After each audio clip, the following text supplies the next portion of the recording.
वारसा लाभलाय। जो मातृत्वाचा वसा आणि वारसा आहे तो राष्ट्रमाता जिजाऊ माँसाहेबांचा आहे। जो कर्तृत्वाचा वसा आणि वारसा आहे तो क्रांतिज्योती सावित्रीबाई फुल्यांचा आहे। आणि जो नेतृत्वाचा वसा आणि वारसा आहे तो पुण्यश्लोक अहिल्याबाई होळकरांचा आहे। आणि हा जिजाऊ सावित्री आणि अहिल्याबाईंची लेख तुम्ही संसदेत रणरागिणी म्हणून पुन्हा एकदा चौथ्यांदा पाठवली, त्याबद्दल आधी तुमचं मनापासून कौतुक करतो, तुमचं मनापासून आभार मानतो।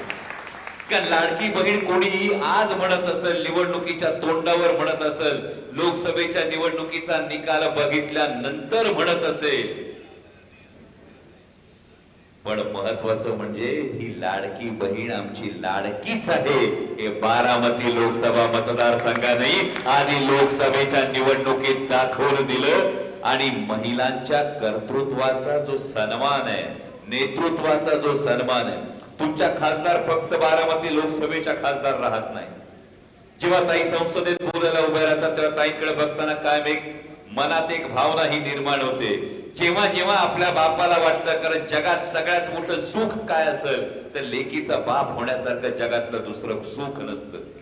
आणि जगातल्या प्रत्येक बापाला आपल्या लेकीचं कर्तृत्व बघून भलं वाटतं। त्या सगळ्या लेकीच्या डोळ्यात स्वप्न पेरण्याचं काम जर कोण करत असेल तर होय, माझ्या हिमतीवर, माझ्या कर्तृत्वावर मी माझ्या व्यक्तिमत्वाची ओळख निर्माण करू शकते, हे स्वप्न पेरण्याचं काम सुप्रियाताई करतात। आणि हे स्वप्न तुम्ही लोकसभेत सगळ्या दबावाला झुगारून पोहोचवलं, त्याबद्दल तुमच्या सगळ्यांचं मनापासून कौतुक करतो। दुसऱ्यांदा या भूमीत आल्यानंतर दुसरी एक फार महत्वाची आठवण आहे, कारण या लोकसभा निवडणुकीमध्ये एक फार मोठा पेच होता। जसा शिवशाहीच्या काळात पेच होता जेव्हा आदिलशहाचं आक्रमण आलं होतं, आदिलशाहीकडून अफजल खान आला होता।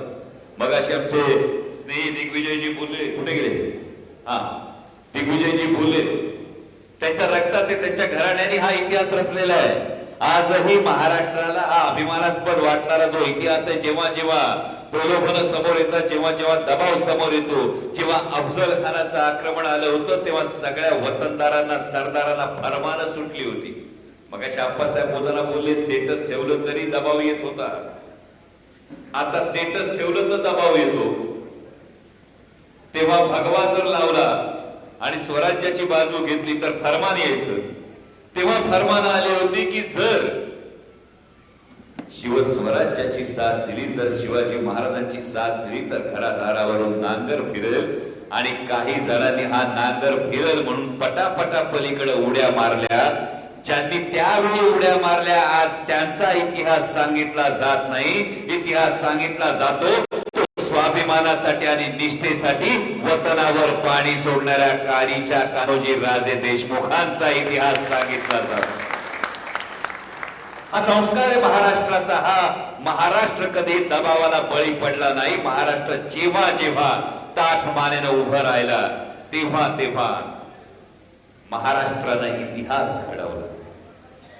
मगाशी परवा दौंडचे आमदार जयनाथ बापू परवा एका चॅनलला बोलताना बोलले, मला असं वाटलं काय सुखाचे दिवस आहेत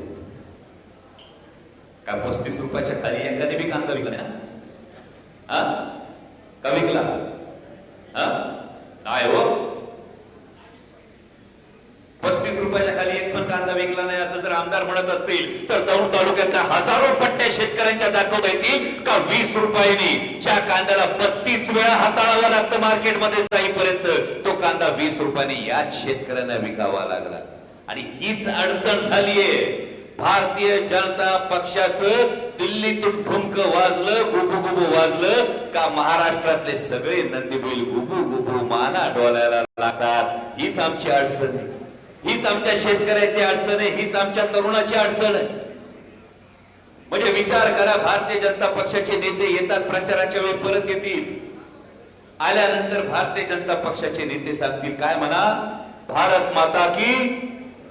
आपण म्हटलंच पाहिजे, आपली पण आई आहे ना, मातृभूमी आपली पण आहे, भारत माता की जय फक्त म्हणा। पण फक्त भारत माता की जय सांगणारे हे भारतीय जनता पक्षाचे हे सांगत नाही का यांच्याच केंद्र सरकारने जो 40% निर्यात शुल्क लावलं ना कांद्यावर, यांचे दिल्लीतले नेते सांगत होते पाकिस्तानचं कंबरड मोडू।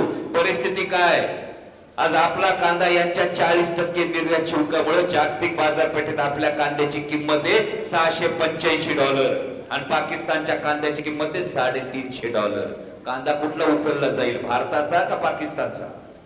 जर पाकिस्तानच्या कांदा उत्पादक शेतकऱ्यांचं भलं हे भारत पक्षाचे नेते करणार असतील तर भारतीय जनता पक्षाच्या नेत्यांनी महाराष्ट्रातल्या शेतकऱ्यांना याचं उत्तर दिलं पाहिजे की मग हे तुम्हाला ठणकावून तुमच्या दिल्लीतल्या मालकांना हे ठणकावून सांगता येत नाही का? त्यांचे महाराष्ट्रातले नेते सांगतात मी पुन्हा आलो, 2 पक्ष फोडून आलो. म्हणजे चिन्ह पळवली, पक्ष पळवले, आमदार पळवले. महाराष्ट्रातल्या जनतेनं जे ठरवायचं ते लोकसभेला ठरवलं, पण ज्यांनी पक्ष पळवले, आमदार पळवले, चिन्ह पळवली त्यांनी महाराष्ट्राच्या तरुणाच्या नशिबातला भविष्यातला रोजगार पळवण्याचं पाप केलं. हे येत्या विधानसभेला विसरू नका. एक नेता आहे, एक दाखवा. सगळे सांगतात आम्ही महाराष्ट्राच्या विकासासाठी ही भूमिका घेतली. ऐकतो ना आपण प्रत्येक वेळी, महाराष्ट्राच्या विकासासाठी जर ही भूमिका घेतली तर एक माईचा लाल दाखवा जो महाराष्ट्राच्या वतीनं दिल्लीच्या सरकारला, दिल्लीच्या नेत्यांना ठणकावून महायुती सरकार मधला नेता सांगतो का खबरदार आमच्या राज्यातले उद्योगधंदे पळवाल तर. किती उद्योगधंदे आले कोरकुम MIDC, यवतच्या MIDC आला का काय मोठा उद्योगधंदा? हा आले असतील, हजारो लाखो कोटींची गुंतवणूक कोरकुम MIDC मध्ये आली. दौंड तालुक्यातल्या हजारो तरुणांच्या हाताला रोजगार मिळवला. या गोष्टीला विकास म्हणतात. हे मात्र होत नाही. सगळी बोलाची कडी आणि बोलाचा भात होतोय. आणि या सगळ्यावर पडदा टाकण्यासाठी, या सगळ्यावर पडदा टाकण्यासाठी नवनवीन योजना येतात. आणि मग मगाची जसं महबूबाई म्हणाले तसं विषयापासून भटकवण्याचा प्रयत्न होतो. कारण हे भाजपवाले गाईवर बोलतील, ते महागाईवर बोलत नाही. हे भाजपवाले गाईवर बोलतील पण महागाईवर बोलत नाही. हे रामावर बोलतील पण कामावर बोलत नाही. आणि म्हणून फक्त योजना जी आली, कुठली योजना ती नवीन आली, लाडकी बहीण. ही केवळ लाडकी बहीण योजना नाही भावांनो, ही लाडकी पडदा योजना आहे. ही लाडकी बहीण नाही, ही लाडकी पडदा योजना आहे. ही योजना आली कशी सांगतो. एका पोलीस स्टेशनला मगाशी आमचे पोलीस बांधव दिसले. एका पोलीस स्टेशनला एक चोर पकडला गेला. चोराने लय माल हात केला होता. दागिने चोरले होते, रोकड पळवली होती, मौल्यवान वस्तू पळवल्या होत्या, सगळा माल हापापाचा गपापा केला होता. आणि काही केला चोर कबूल करायलाच तयार नव्हता. चोर कबूल करायला तयार नाही. चोर तर पकडला गेला. लोक समोर बसली आणि लोक समोर बसल्यानंतर चोर कबूल करेना म्हणून शेवटी इन्स्पेक्टरनी खाडकर कानाखाली ओढली. जशी कानाखाली ओढली तसा चोराने घाईघाईने सांगितलं, हा हे तुमचे दागिने होते तुम्हाला घ्या, हे तुमची रोकड होती तुम्हाला परत घ्या, या तुमच्या मौल्यवान वस्तू होत्या त्या तुम्हाला परत घ्या. आता कळलं इन्स्पेक्टर कोण होता.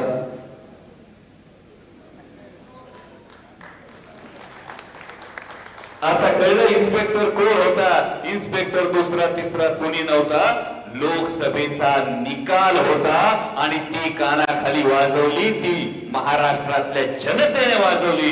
आणि मग जाळ निघाल्यानंतर पटापटा योजना बाहेर पडायला लागल्या. आणि जेव्हा पटापटा योजना बाहेर पडायला लागल्या तरी विचार करावा लागला. कारण जे सरकार मगाशी म्हणाल गाईवर बोलतं महागाईवर बोलत नाही, याची परिस्थिती बघा माझ्या दूध उत्पादक शेतकऱ्याची. 2012ला गाईचं दूध किती निघालत होतं. तुम्ही गाईवर बोलायचं म्हणता, आम्ही गाईवर बी बोलतो ना. 2012ला गाईचं दूध किती जात होतं आपलं, 27 रुपये लिटर निघालत होतो. आज 2024 आहे भावांनो, 12 वर्ष होऊन गेली. 2024 आहे. 2024 मध्ये 5 रुपये अनुदान मिळालं तर आपलं दूध किती जाते, 29 रुपयांनी जाते. म्हणजे 2012 पासून गाईवर बोलणार सरकार आमच्या गाईच्या दुधाच्या भावामध्ये फक्त 2 रुपयाची वाढ करतं. आणि हेच सरकार आमचं पेट्रोल 60 रुपयावरून 100च्या पार नेतं. हे सरकार आमची डाळ 40 रुपयावरून 125 रुपयापर्यंत नेतं. आणि मग सांगतं आम्ही बहिणीला 1500 रुपये देणार. आमची बहीण पण विचारते 1500 वाईट नाही काय, कोण खिशातून देत नाही. आपल्या हक्काचंच आहे ते, आपल्याकडेच येते ते जरूर घ्या. पण हे 1500 देत असताना जरूर हा प्रश्न विचारा. हा प्रश्न कधी निर्माण होतो? जेव्हा राज्याच्या उपमुख्यमंत्री पदावर बसलेल्या, जबाबदार पदावर बसलेला एक नेता जेव्हा हे विधान करतो की ही जर योजना सुरू ठेवायची असेल तर आमचं बटन दाबावं लागेल. माझ्या सगळ्या तायांनी एवढ्या भाऊबीजी केल्या असतील, एवढी रक्षाबंधन केली असतील, एवढी रक्षाबंधन करत असताना कधीतरी भावानी सांगितलं का, ताई जर ववाळणी टाकायची असेल तर हे करावंच लागल. असं जर केलं तर ताई भावाला काय म्हणन? दरवाजा उघडाय बाहेर निघ म्हणन का नाही? हो का नाही? आणि मग जेव्हा हे सांगितलं जातं हे 1500 रुपये चालू ठेवायचे तर बटन दाबावं लागेल, तर दुर्दैवानं हे म्हणावं लागतं की या पद्धतीनं कुणी खिशातून देत नसताना तुमच्याच खिशातलं तुम्हाला परत देताना मग विषय तर विचारावाच लागेल. जर 1500 देतात तर त्याच्यातले 850 गॅसला गेले जातात का नाही? राहिले किती? 750. 750 मध्ये किराणा येतोय का महिन्याचा? नाही येत. 750 मध्ये साडी येते का? नाही येत. 750 मध्ये पोरांची वह्या पुस्तकं होतात का? नाही होत. 750 मध्ये पेट्रोल टाकता येत का? नाही टाकता येत. आणि मग हे 1500 रुपये नक्की पुरणार आहेत का? आणि म्हणून ही लाडकी पडदा योजना आहे असं म्हणालो. हा पडदा टाकायचा आहे. महाराष्ट्राच्या पाठीत जो खंजीर खुपसला गेला, जी गद्दारी केली गेली, जी बेईमानी केली गेली, या सगळ्यावर पडदा टाकायचा आहे. आणि त्या पडद्याची किंमत यांनी 1500 रुपये लावली असं दुर्दैवाने म्हणावं लागतं. आणि म्हणून भावांनो जागे राहा. अनेक जण सांगतील लोकसभा तो सिर्फ झाकी है, विधानसभा अभी बाकी है. ऐकलं ना? बरेच जण म्हणतात ना असं काय नाही, लोकसभा भी झाकी है, विधानसभा भी बाकी है. आणि एकदा विधानसभेला तुम्ही आदरणीय शरदचंद्रजी पवार साहेबांना ताकद दिली, एकदा विधानसभेला तुम्ही महाविकास आघाडीला ताकद दिली, या विधानसभेला पुन्हा एकदा भारतीय जनता पक्षाला धूळ चारली का दिल्लीतल्या सरकारला कसे गदा गदा हादरे बसतात ते फक्त बघत राहा. आणि या विधानसभा निवडणुकीत अनेक जण इच्छुक असतील, उमेदवार एकच आहे. इच्छुक अनेक असतील, उमेदवार एकच आहे. जयंत पाटील साहेब आपली परवानगी असेल तर उमेदवाराचं नाव जाहीर करू.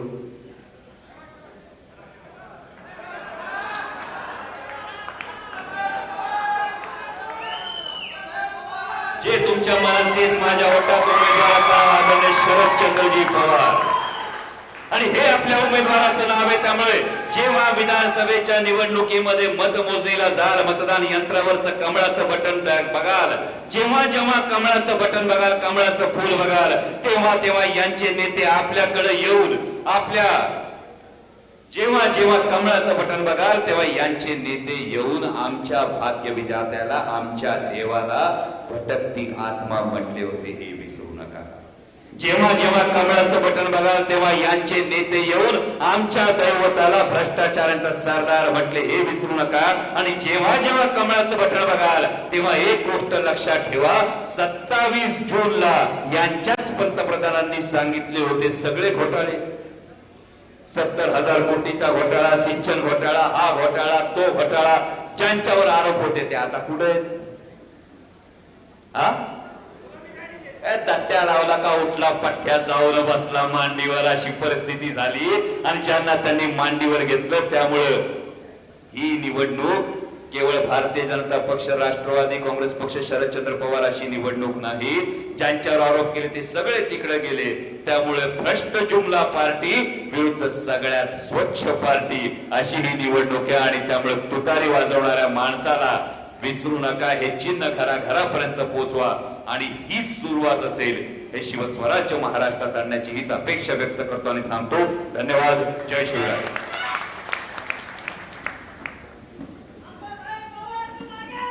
यानंतर बारामती लोकसभा मतदारसंघाच्या लोकप्रिय संसद